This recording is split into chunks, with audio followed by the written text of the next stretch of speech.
There is a secret number attached to your name right now. And here is the unsettling part. You did not choose it. You might not even know what it is, but it has been quietly following you around your entire adult life. And depending on what it is, it can quietly cost you or save you tens of thousands of dollars, maybe more. Over your lifetime, this one little number can be worth more than almost any raise you will ever get. It is called your credit score, and most people fall into one of two camps with it. Either they are scared of it, this mysterious thing they do not understand that judges them in the dark, or they have heard a bunch of advice about it that is, frankly, completely wrong and is actively costing them money right now. So today, I am going to pull back the curtain on this number, all the way. I am going to show you what it actually is, why it even exists, the real things that move it up and down, the popular myths that are quietly draining people's wallets, and exactly how to build yourself a great one. Because here is the truth. Once you understand how this number really works, it stops being something scary that happens to you, and it becomes something you control. And a person who controls their credit score can save themselves a genuinely life-changing amount of money. I am Sprout. I started as a single coin, and I have learned that growing is not just about the money you make. It is about your reputation, the trust other people place in you. And that, it turns out, is exactly what a credit score is. So let me show you how to build a reputation that pays you. Let's grow. First, what is a credit score actually? Let's strip away all the mystery. Imagine you are about to lend a large sum of money to a stranger, a real amount, and they promise to pay you back, slowly, over time. Now, before you hand it over, what is the one thing you desperately want to know? You want to know, can I trust this person to actually pay me back? Are they reliable? Or are they going to take my money and disappear, or just never get around to repaying me? But here is the problem. You do not know this stranger. You cannot see inside their life. So, how do you decide? Well, what if there were a number, a single number, from let's say a low of 300 to a high of around 850, that summed up, based on this person's entire history with money, exactly how reliably they pay back what they borrow? A high number means this person almost always pays back what they owe, on time, every time, totally reliable. A low number means, careful, this person has a history of missing payments or not paying at all, risky. That number is the credit score. That is all it is. It is a trust score. It is your financial reputation, your track record of paying back debt, squeezed down into one single number that lenders use to decide whether to trust you and how much to charge you for the privilege. Here is a way to really feel it. Think of a credit score like the star rating on a restaurant or a seller's rating online. When a restaurant has a long history of 5-star reviews, you trust it instantly, without ever having eaten there, because hundreds of people before you are vouching for it. When it has 1 star or no reviews at all, you hesitate. You do not know if you can trust it. A credit score is exactly that, but for you and for how you handle borrowed money. It is your rating. Years of you paying things back on time are like years of 5-star reviews piling up, quietly telling every future lender, this one is reliable, you can trust them. And just like a business lives and dies by its reputation, your financial life is quietly shaped by yours. The only difference is that most people never even realize they are building a rating at all. So they build it carelessly, by accident. You are about to build yours on purpose, and that last part is the part that actually matters for your wallet. Because it is not really about being approved or denied, although that happens too. It is about the interest rate. Think back to what we learned about interest and about the force of compounding working against you. When a lender sees a high score, they think, "This person is safe. I am barely taking any risk lending to them," so they offer you a low interest rate. They will even compete with other lenders to give you the best deal because they all want a reliable customer. But when they see a low score, they think, "This is risky. I might not get paid back." So they protect themselves by charging you a high interest rate, or they say no entirely. And over the big purchases of your life, that difference in interest rate is staggering. Let me make it concrete. Imagine two people buy the exact same house for the exact same price with the exact same loan. The only difference between them is their credit score. One has a great score, one has a poor one. Over the 30 years it takes to pay off that home loan, the person with the poor score, paying that higher interest rate, can end up paying tens of thousands of dollars more for the identical house. Sometimes well over $100,000 more. Same house, same price, same loan amount. One little number, and one of them pays a fortune extra every month for 30 years. That is what this number is worth. That is why it matters. And it is not just home loans and car loans either. This little number reaches into more corners of your life than you would expect. When you go to rent an apartment, the landlord often checks your credit to decide whether to trust you with their property. When you sign up for a phone plan or set up your utilities, they may check it too. In some places, it can even affect what you pay for certain kinds of insurance or whether you are approved at all without a big deposit. In other words, your credit score is not just about borrowing money. It is increasingly about access, about which doors open easily for you and which ones stay shut, or open only with extra costs and deposits attached. A good score is like a key that quietly opens doors all over your life. A bad one is like showing up at every one of those same doors and being asked to prove yourself the hard way, again and again. So this is worth getting right, not for vanity, but because it touches so much more of your life than most people ever realize. Okay, so now you know what it is and why it matters. Let me show you the real things that actually move it, and just as importantly, the myths that absolutely do not. The ones that are quietly costing people money every single day. The single biggest thing that moves your score is beautifully simple.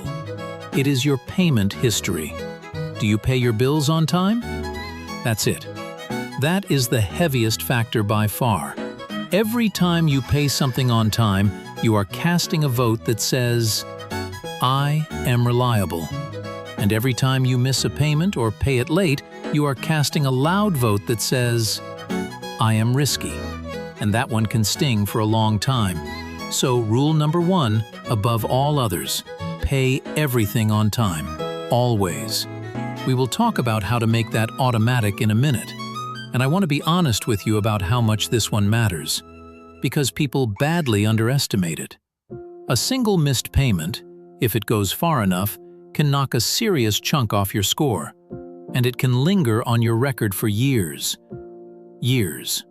One slip, one forgotten bill, one month where it just got away from you, and you can undo a lot of careful building. That sounds scary, and it is meant to, just a little, because it should make you take this one seriously. But here is the comforting flip side.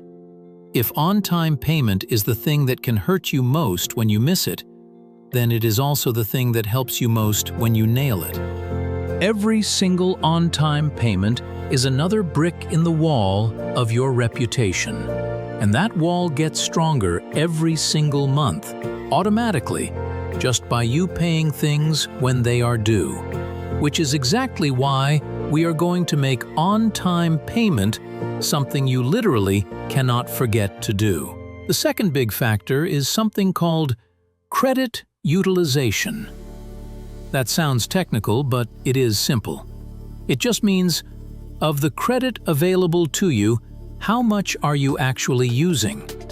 Let's say you have a credit card with a limit of $1,000. If you are constantly using 900 of that 1,000, maxing it out, that looks risky. It looks like you are stretched, desperate, living on the edge of your limit. But if you are only ever using, say, 100 of that 1,000, a small slice, that looks calm and in control. So the rule here is, try to keep the amount of credit you are using low compared to the limit you have available. Low utilization looks healthy. Maxed out looks desperate. And if you want a rough rule of thumb that people often use, try to keep what you are using below about 1/3 of your total limit. And even lower than that is even better. So on that $1,000 card, staying under a few hundred at any given time keeps you in a healthy zone. Here is a clever little trick too. The number that gets reported is usually whatever is on the card when the monthly statement closes, not necessarily zero.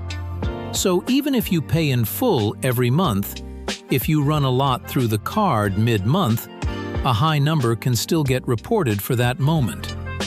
If that is you, you can simply make a payment partway through the month, before the statement closes, to keep the reported number low. Small move, real effect. But honestly, for most people, just never getting anywhere near your limit is enough on its own. Keep it light, and the utilization takes care of itself. The third factor is the length of your credit history. Basically, how long you have been responsibly handling credit. An older history is better because it gives more proof that you are reliable over time. This is why, and pay attention here, you generally do not want to close your oldest credit accounts, even if you do not use them much. That old account is proof of your long, reliable history. Closing it can actually hurt you. Keep your oldest accounts alive. And there are a couple of smaller factors, like whether you have applied for a lot of new credit all at once, which can look desperate and ding your score a little temporarily. But payment history, utilization, and length of history are the big ones. Master those three and you are most of the way there. Now, here is the part I really want you to hear, because this is where the myths costing you money comes in. There are some incredibly popular beliefs about credit scores that are completely false, and believing them is quietly hurting people everywhere. Let me kill the worst ones one by one. Myth number 1, and this is the most expensive one of all. People believe that to build your credit score, you need to carry a balance on your credit card, that you should leave some debt sitting on the card and pay interest on it to show you are using credit. This is false, completely false, and it is a brutally expensive lie. You do not need to carry a balance, and you do not need to pay a single dollar of interest to build great credit. Remember our whole video on the credit card trap? Remember the one golden rule, pay it in full every month? Well, here is the beautiful news. Paying it in full every month builds your credit score perfectly. You build credit by using the card and paying it off, not by carrying debt. So anyone who has been leaving a balance and paying interest, thinking it helps their score, has been paying the bank for absolutely nothing. They have been feeding the trap for no reason at all. Do not be that person. Use the card, pay it in full, build the score, pay zero interest, all at once. Myth number 2. People believe that checking your own credit score will hurt it, so they are scared to even look. This is also false. Checking your own score is completely harmless. You can look at it as often as you like and it does nothing.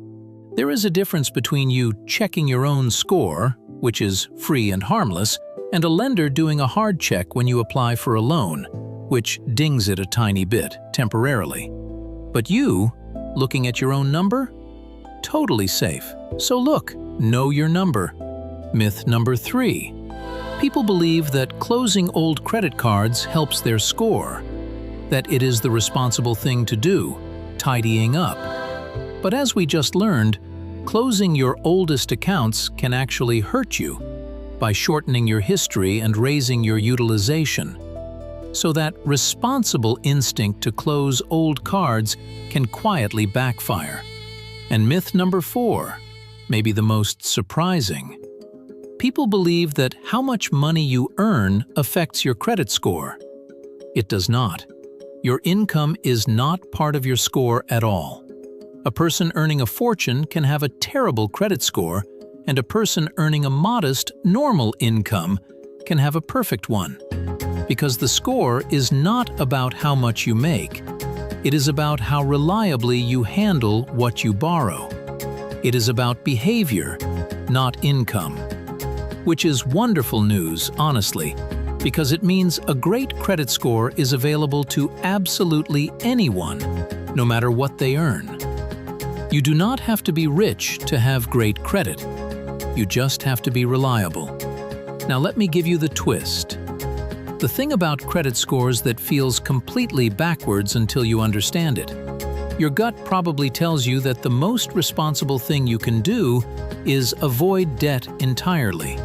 Never borrow, never use a credit card, pay cash for everything, stay completely clean. That feels like the safe, responsible, virtuous path, right? But here is the strange truth. The credit score system does not reward people who avoid credit entirely. It rewards people who use credit and handle it perfectly. Think about it from the lender's side. If someone has never borrowed anything, ever, the lender has no track record, no proof. They cannot tell if you are reliable because you have never given them anything to judge. So the person who avoids credit completely can actually end up with a thin, weak, or non-existent score.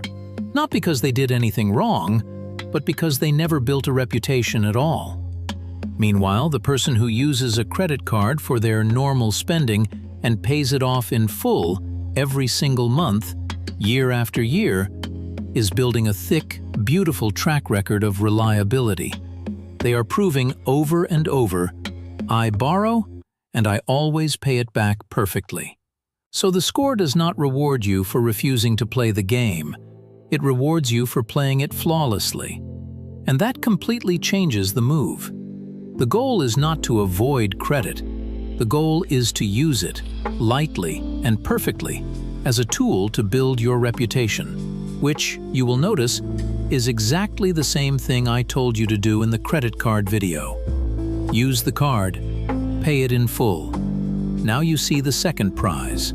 You are not just dodging the trap and grabbing the rewards, you are also quietly building a powerful credit score that will save you a fortune later. One simple habit. 3 wins at once. So let me give you your move. Here is exactly how to build and protect a great score. Step 1. Pay everything on time, always. This is the biggest factor, so it matters most. And the way to never ever miss a payment is the same magic word from this whole series. Automate it. Set up automatic payments on your bills and your credit card so that paying on time is not something you have to remember, it is just something that happens. Remove your forgetful human brain from the equation. One missed payment can hurt for a long time, so just make missing one impossible. Step 2. Keep your utilization low. Try not to use a big chunk of your available credit at any one time. Using a small slice of your limit looks calm and healthy. If you find yourself constantly near your limit, that is a sign to either spend less on the card or, over time, work toward a higher limit, so the same spending is a smaller slice. Step 3. Do not close your oldest accounts. Let your history grow long. An old, lightly used account that you keep open is quietly working for you in the background. Leave it be. Step 4. Check your number and check your report for errors. Looking at your own score is free and harmless, so know where you stand. And here is a bonus tip most people never do. Check your actual credit report, the detailed record behind the score, for mistakes. Errors are more common than you would think. An account that is not yours, a payment marked late that was not, and those errors can drag your score down for no reason. If you find one, you can dispute it and get it fixed. Free money, basically, for 20 minutes of checking. Step 5. Use a credit card lightly and pay it in full every month. This is the engine that builds everything. It builds your reputation. It keeps your utilization data flowing. It proves your reliability month after month. And because you pay in full, it costs you nothing, and you even collect the rewards.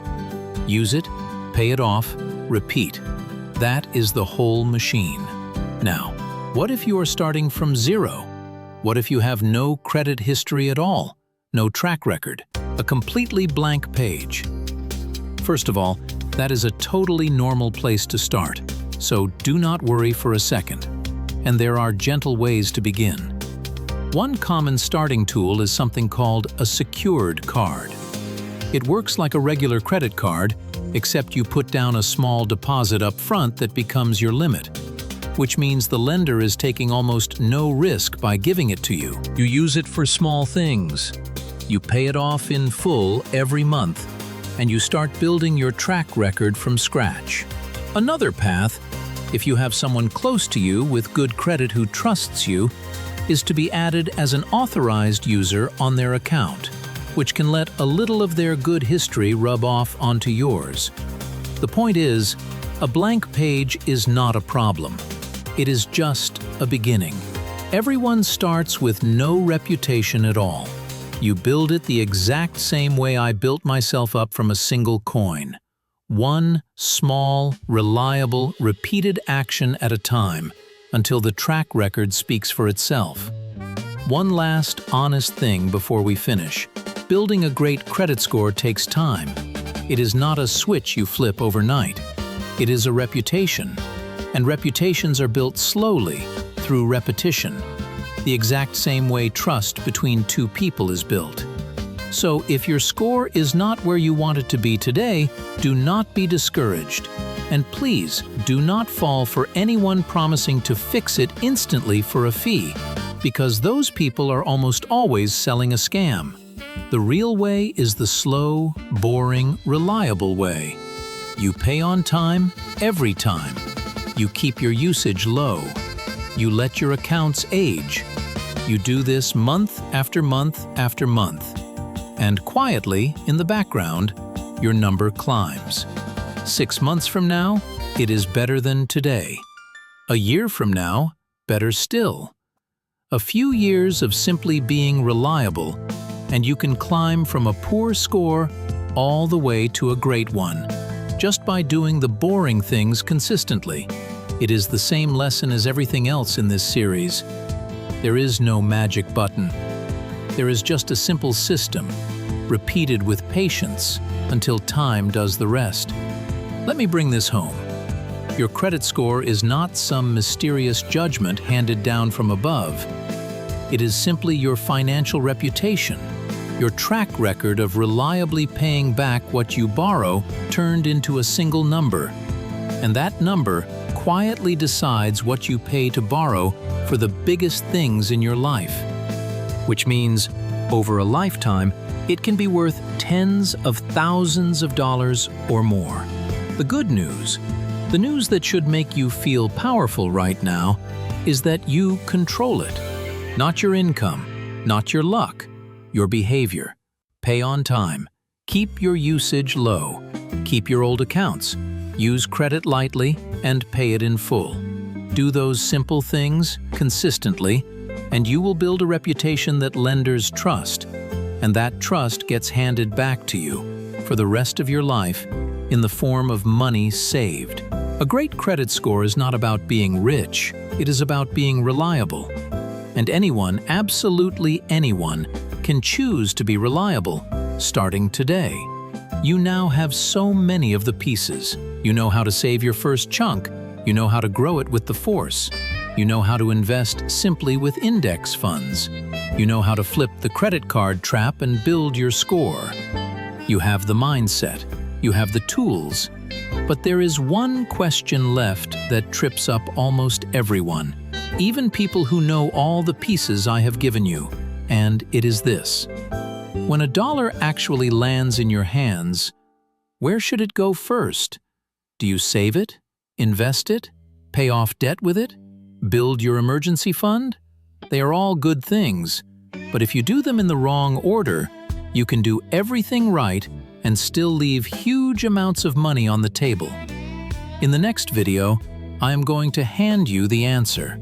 A simple, clear map, a flowchart, that tells you the exact order to send every single dollar step by step from the moment it arrives. Follow it from top to bottom, and you will never again be confused about what to do with your money. It is the piece that ties this entire series together into one simple system. I am Sprout. You just learned to build a reputation that pays you. I will see you in the next one.